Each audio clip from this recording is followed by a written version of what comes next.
True crime, Columbine High School shootings, warning signs, response, and memory. The cafeteria, the warnings, and the record. At 11:17 a.m., the cafeteria clock mattered more than anyone inside Columbine High School could know. Lunch was beginning. Students were moving through the commons with trays, backpacks, jokes, plans, and the usual impatience of a school day close to graduation. To most of them, the cafeteria was not a crime scene. It was a room between classes, a place to sit with friends, a place to waste 20 minutes before the afternoon started. Nothing happened at 11:17.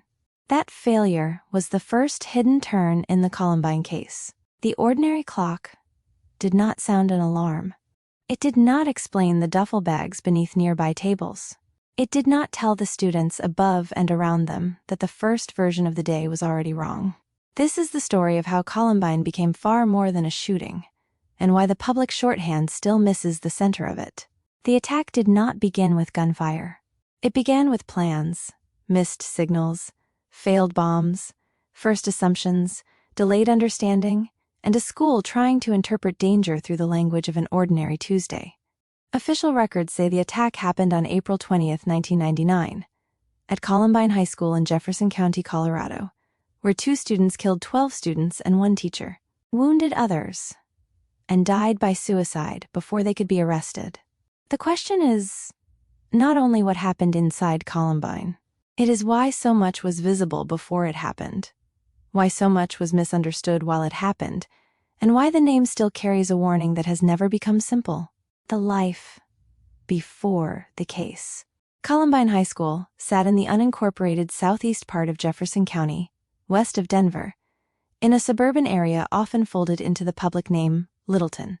The school had nearly 2,000 students in 1999, enough for a large social world but small enough that reputations, teams, friendships, insults, and private conflicts could travel quickly. For the students whose names later became fixed in the public record, Columbine was still first a school. Rachel Scott, Daniel Rorbo, Kyle Velasquez, Stephen Curnow, Cassie Bernal, Isaiah Schulz, Matthew Kechter, Lauren Townsend, John Tomlin, Kelly Fleming, Daniel Mauser, Corey DePuter, and teacher Dave Sanders are remembered by the official memorial as individual lives, not as a single toll. The Columbine Memorial lists them by name, and was designed as a place of reflection for those killed, injured, and touched by the events of that day. That distinction matters. True crime can turn people into evidence. Columbine already suffers from that distortion, because the attackers left behind so much material that attention can slide toward them. The moral center of the case belongs elsewhere, with the students and staff who were going through an ordinary day, and with survivors whose lives were changed by seconds they did not choose. The public record gives far more detail about the attack than about the full private lives of the people harmed by it. That absence should not make them feel less real. It means the article has to treat what is known carefully: a school community with daily routines, private jokes, after-school plans, families waiting at home, and a future that still seemed open when the first lunch period began. The cafeteria clock remains important, because it belonged to that ordinary world. A school day is built around bells and minutes. Students know when lunch starts, when class resumes, when a teacher expects them, and when being late starts to matter. On April 20th, 1999, the clock measured a day that students thought they understood until the first explanation failed.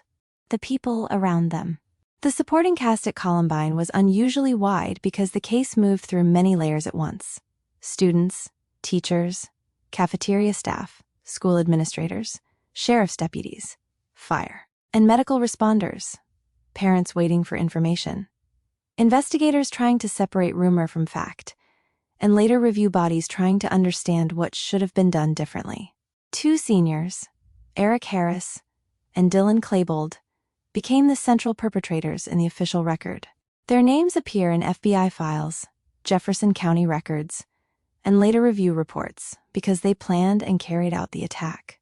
They should not be made larger than the victims, but the case cannot be understood without explaining how their behavior moved from visible disturbance to organized violence. The people around them saw fragments, not a complete picture. Some classmates saw anger, odd behavior, weapons talk, violent writing, or social resentment. Some adults saw disciplinary issues, or juvenile trouble. Some law enforcement records showed complaints and contacts. None of those fragments, alone, became the full public warning that the school would later wish it had received. That is one reason Columbine remains so heavily studied. It was not a case in which every warning sign was invisible. The later question was whether the pieces were stored in separate rooms, separate offices, separate memories, and separate assumptions until the pattern was no longer abstract. The school itself had its own social map. There were athletes, outsiders, close friend groups, students who felt protected, students who felt mocked, and adults who later disagreed about how serious bullying was. The Governor's Columbine Review Commission heard conflicting accounts. Some parents and students described bullying as significant, while the school's principal and teachers defended the administration's response and disputed parts of that picture. That conflict should not be flattened into a slogan. Bullying did not become a legal explanation for murder. The commission itself warned against saying that bullying caused the attack, while still treating school climate and reporting mechanisms as part of the broader prevention question. The people around Columbine did not live inside a documentary. They lived inside ordinary uncertainty.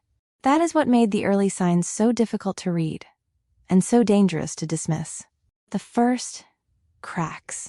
Before April 20th, 1999, official records show that concerns around Harris and Klebold had reached law enforcement more than once. A later Colorado investigation into the 1997 directed report found 15 Jefferson County Sheriff's Office contacts related to Harris and/or Klebold before the Columbine shootings. Most were third-party contacts. The only direct law enforcement contacts with both students were the January 1998 van break-in and a traffic ticket issue involving Klebold. The details moved from minor to more alarming. The investigation described earlier contacts involving damage, a prank phone call, website concerns, the van break-in, computer threats, and a paintball incident. In March 1998, Randy and Judy Brown met with sheriff's personnel and provided printed pages from Harris's website.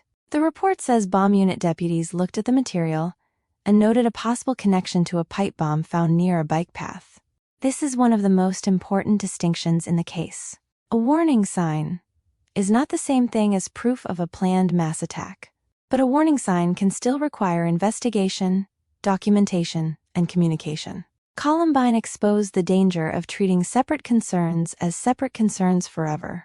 Harris and Klebold also entered a juvenile diversion program after the January 1998 van break-in.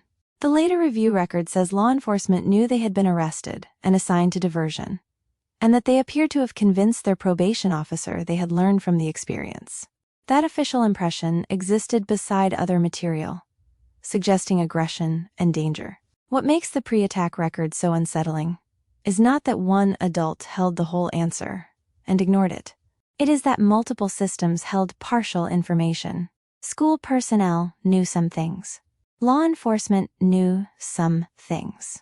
Students knew some things. Parents and peers knew some things.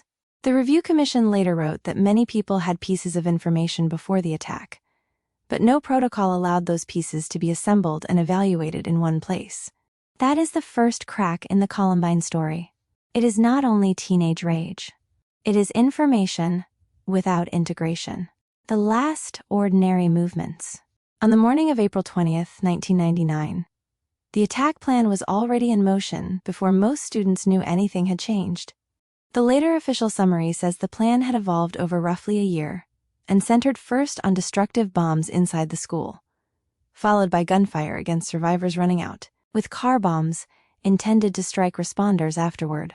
The cafeteria mattered because it was crowded, predictable, and positioned under the library. The Review Commission described the plan as beginning with 2 20-pound propane bombs in the cafeteria, then shooting those who fled. The intended attack was therefore not first designed as the public later remembered it. It was designed as a bombing with firearms as the second stage. The duffel bags did not carry the meaning they later gained. In a school cafeteria, bags were normal. Students carried books, sports gear, lunch, homework, and whatever else the day required. The danger was present because of what was inside the bags, not because the room itself looked different. The hidden timeline tightened around 11:17 a.m. That was the intended turning point. When the bombs did not detonate, the plan's first mechanism failed. The failure did not save the school from violence, but it changed the scale and sequence of what followed. It also created one of the central misconceptions about Columbine. The public often remembers gunfire first, while the official record shows a failed mass casualty bombing plan underneath the shooting. At first, the school still interpreted noise through ordinary school culture. The Jefferson County Archives finding aid, drawing from the sheriff's final report forward, notes that many students who heard what sounded like pop guns outside the cafeteria thought senior prank day had arrived. Seniors were weeks from graduation, and prank traditions made that first explanation plausible for a moment. That is the cruel hinge of the day. The first explanation was not irrational. It was familiar. Students reached for the closest ordinary meaning, because ordinary life was still the only frame they had. The first alarm. The first alarm at Columbine was not one clean signal. It was a broken sequence of sounds, calls, sightings, reports, and disbelief. Some students heard pops. Some saw people fall. Some ran. Some hid. Some could not immediately understand what was happening, because the setting itself resisted the conclusion. A high school does not look like a battlefield to the people who have spent years moving through it, with passes, lockers, bells, and lunch trays. Law enforcement began receiving reports of gunfire at the school, and officers arrived within minutes. The Review Commission later found that 6 Jefferson County Sheriff's Office officers reached the scene within minutes after the attack began.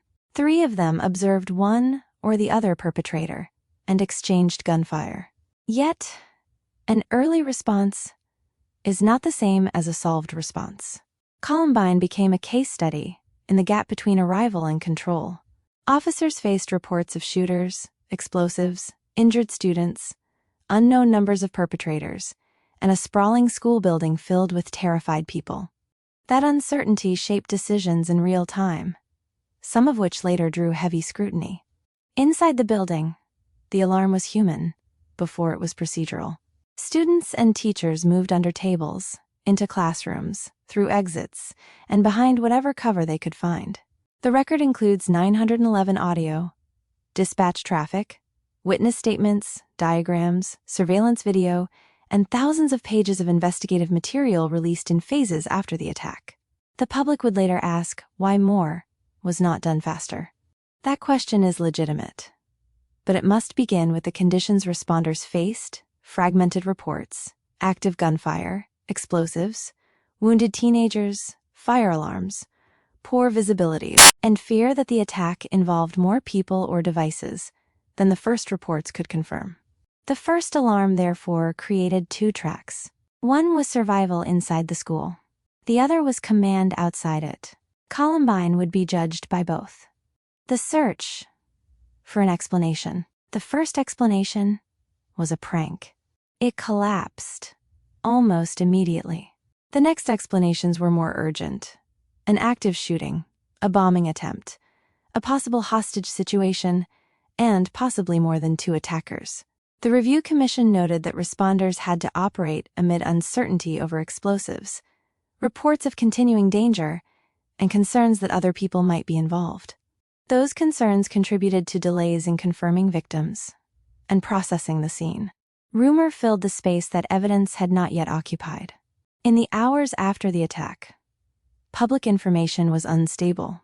Reports moved faster than confirmation.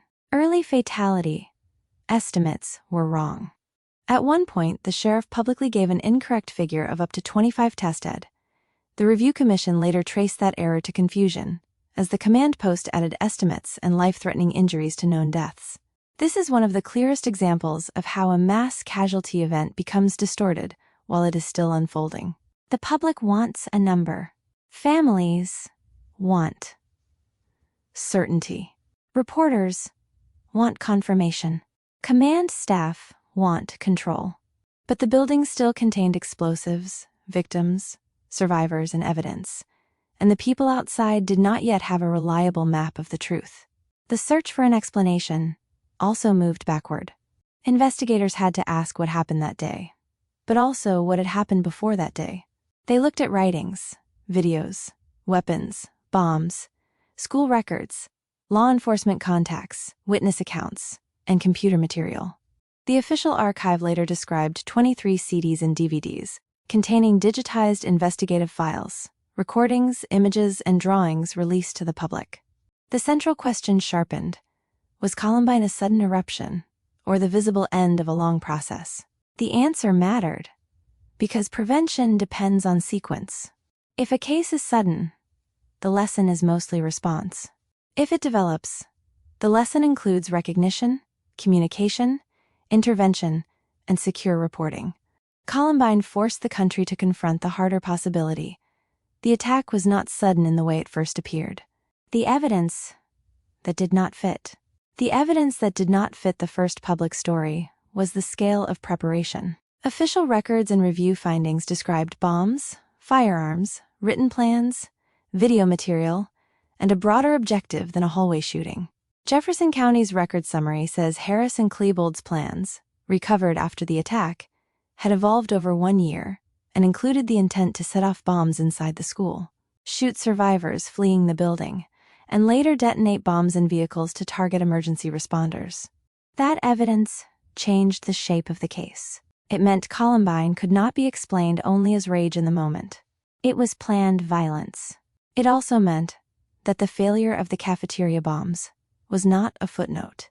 It was the difference between the attack as designed and the attack as it occurred. The public version also often overfocused on one cultural label: the idea that the attack belonged to a simple outcast group narrative. The official and review records make the reality more complicated. Bullying, rejection, violent writing, school discipline, online threats, weapons access, law enforcement contacts, and social grievances all appear in the broader record, but none alone explains the attack. The evidence also showed a communication failure. The later Colorado investigation into the 1997 directed report found that a web-related concern had been reported and routed inside the sheriff's office, but not connected later in a way that led to decisive prevention.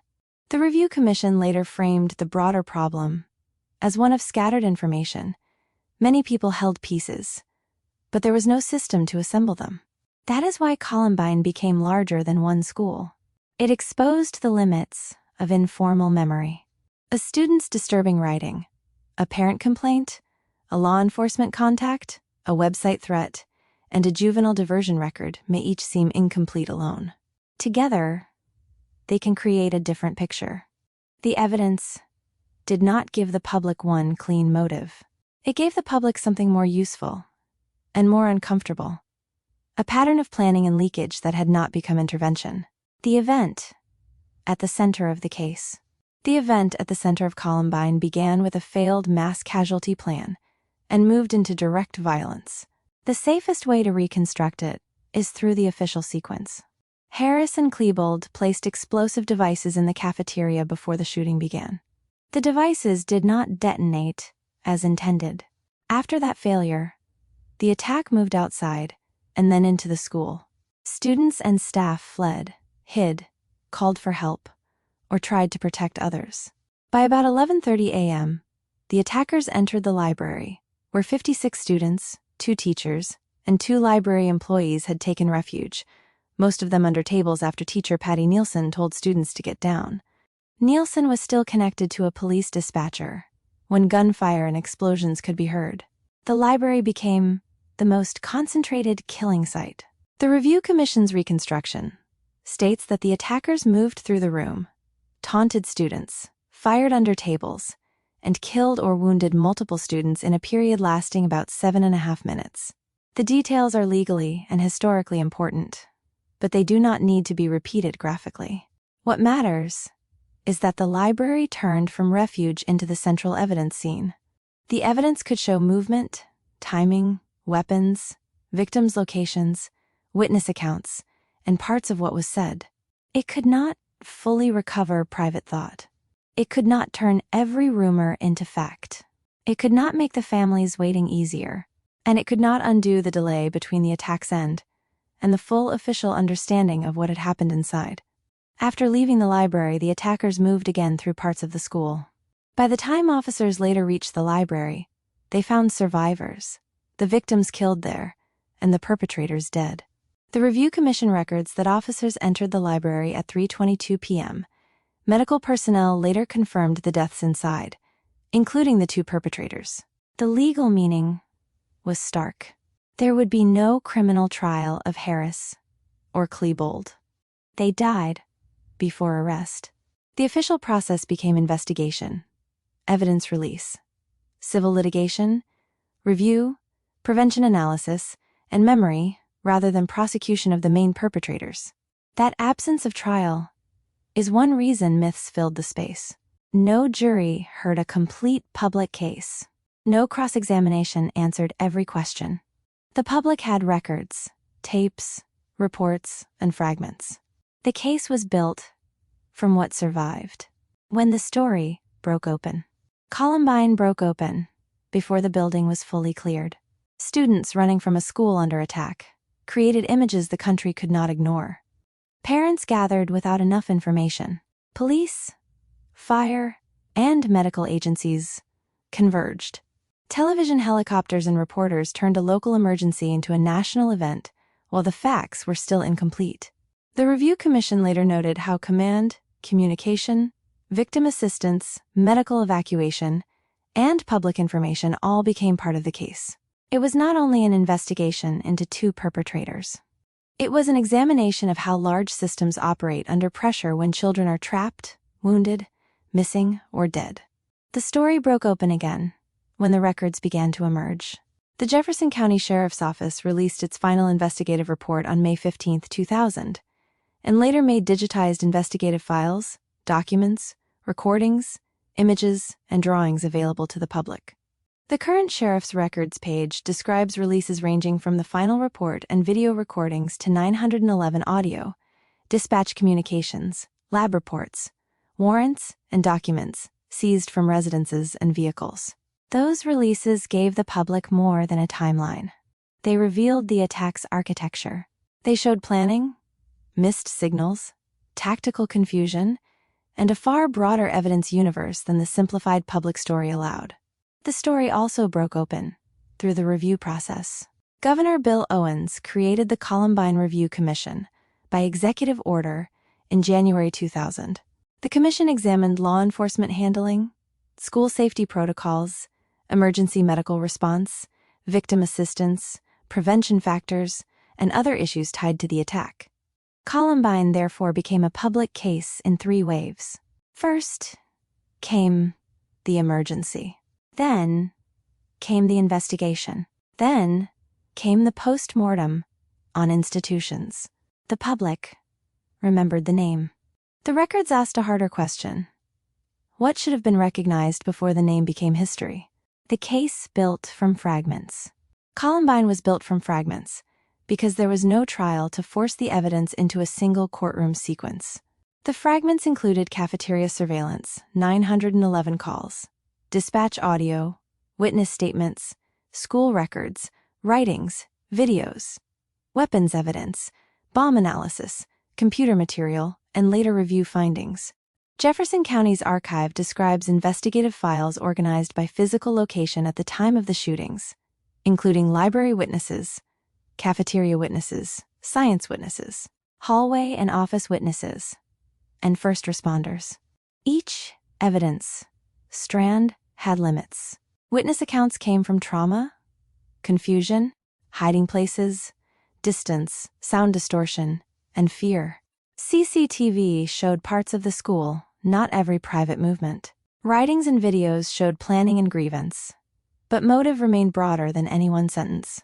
Bomb evidence showed intent to create greater destruction, but the failed devices also meant the actual sequence differed from the intended one. That is the legal and historical trap in Columbine. Because the perpetrators died, the public often treats recovered materials as if they are the trial. They are not. They are evidence, But evidence still needs context. A page, a video, a weapon, a complaint, and a witness memory each answers one type of question and leaves others open. The strongest conclusion in the record is not that Columbine had one cause. It is that the attack developed through planning, preparation, leakage, and missed opportunities for coordinated assessment. That conclusion is more useful than any myth, because it points toward prevention rather than personality spectacle. The Review Commission's prevention section is especially important. It said many people had pieces of information about Harris and Klebold before the attack, but those pieces were never brought together because protocols were not in place to assemble and evaluate them. That finding changed how Columbine should be read. The case was not only about what officers did once the attack started. It was about what schools, families, peers, law enforcement, and communities do when concerning behavior appears before violence. Suspicion alone is not proof, but unmanaged fragments can become a blind spot. The outcome that did not end the story. The immediate legal outcome was not a trial, verdict, or sentence against Harris and Klebold. Both died by suicide before arrest. The official investigative and federal records identify them as the two student perpetrators who killed 12 students and one teacher and wounded others at Columbine High School on April 20, 1999. That formal fact did not end the story.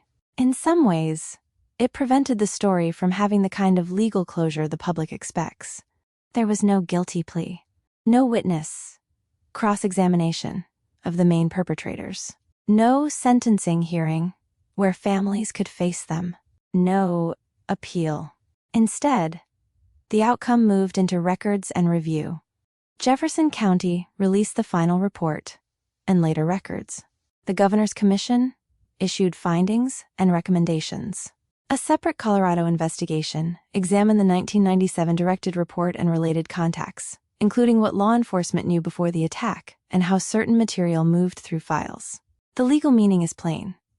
The principal criminal responsibility rests with two deceased perpetrators, but the public interest questions reach beyond them. Those questions involve threat assessment, information sharing, response tactics, emergency medical coordination, victim notification, evidence release, and the ethics of attention. One later development changed the official human toll in a way that shows how violence can continue through the body long after headlines stop. Anne Marie Hochhalter, who had survived severe injuries from the attack, died in February 2025. Reliable reports citing an autopsy report from the Jefferson County Coroner's Office said her death was classified as homicide, with sepsis and complications from her 1999 wounds as part of the causal chain.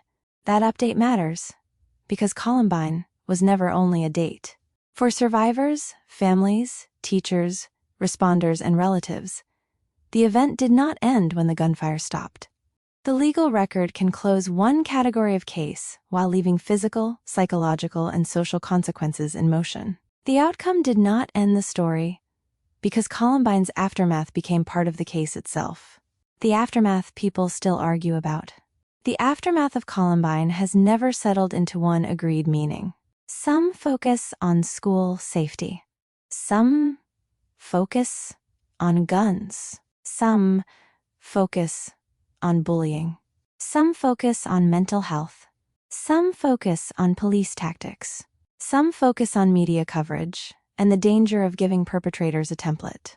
Each angle captures part of the truth. None captures all of it. Law enforcement response became one of the deepest debates. The FBI later described Columbine as producing massive changes in law enforcement response to ongoing acts of violence, noting that the shooters died before officers entered the school to intervene. That shift is one of the practical legacies of the case. Columbine helped move active shooter response away from older containment assumptions toward faster movement toward the threat. The lesson was paid for at a terrible price. In an active attack, time is not neutral. Victim assistance and family notification also became part of the aftermath. The Review Commission described frustration among parents and students waiting for information and recommended better integration of victim advocates at command centers during major emergencies. It also described delays in confirming deaths and allowing family access to bodies, shaped in part by the extensive crime scene and concerns about explosives. The evidence archive created its own controversy. Jefferson County's records page says all remaining Columbine evidence, including the basement tapes, was destroyed in early 2011 and is no longer available for public request. The public can still access many released records, but some material has been intentionally removed from future circulation. That decision reflects a lasting tension. Public records can support accountability, research, and historical understanding. They can also become material for obsession, imitation, or re-traumatization. Columbine sits at the center of that conflict because its perpetrators sought spectacle and because later attackers have studied it. The aftermath people still argue about is not whether Columbine mattered. It is what kind of lessons should be taken from it, and whether the country has learned the right one. The review, appeal, or unanswered question. There is no pending appeal that can reopen Columbine in the ordinary criminal sense. The main perpetrators are dead. The central criminal case is closed. But the case remains open in a different way, as a warning about what evidence can show before violence, and what institutions do with it.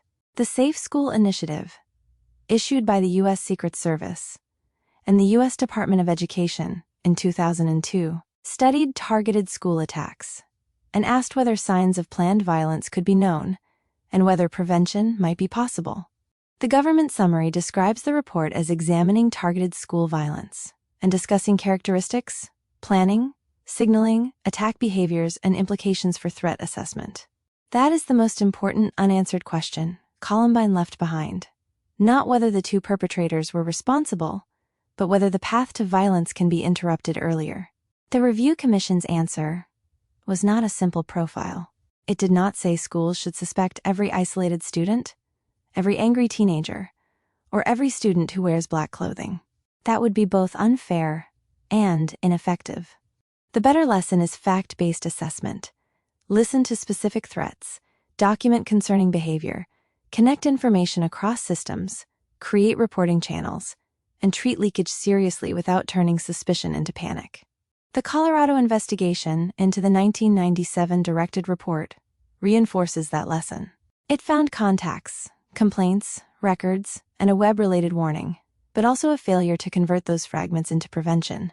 The issue was not that every warning guaranteed an attack. The issue was that no one had the whole picture when the whole picture mattered. What remains unresolved is not identity. It is responsibility in the larger civic sense. How much should schools know? What can law enforcement do before a crime occurs? How can parents, classmates, teachers, and officers report concerns without criminalizing ordinary adolescent difficulty? How can society prevent imitation without hiding history?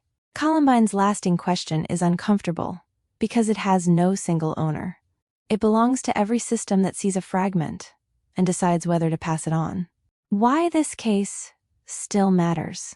Columbine still matters because it changed the American vocabulary of school violence and exposed how incomplete the first public story can be. The public remembers the name as a symbol. The official record is more specific. It was an attempted bombing, as well as a shooting. It was a planned attack. Not only a sudden eruption, it involved earlier warning fragments, not complete invisibility. It changed police response, school threat assessment, emergency planning, victim assistance, evidence release debates, and the ethics of remembering perpetrators versus victims. It also matters because the victims and survivors were not symbols when they entered the school that day. They were students and teachers. They had names now engraved in stone at the Columbine Memorial, where families' remembrances form the ring of remembrance. The memorial was dedicated and opened to the public on September 21, 2007, and it remains one of the clearest counters to the attention the perpetrators tried to seize. The case should not be used to glamorize the attackers or turn their writings into mythology. The more useful reading is colder and more disciplined. Columbine shows that violence often leaves signals before it arrives. But those signals must be handled with care, context, fairness, and urgency. The cafeteria clock is still the cleanest image of the case, because it contains the hidden truth. At 11:17 a.m., the plan failed in one form. At 11:19 a.m., the school began to understand danger in another. Between those minutes sits the difference between what Columbine was meant to be, what it became, and what the record still asks people to learn. A clock cannot prevent violence, but Columbine shows what happens when time, warnings, records, and human attention fail to meet before the bell.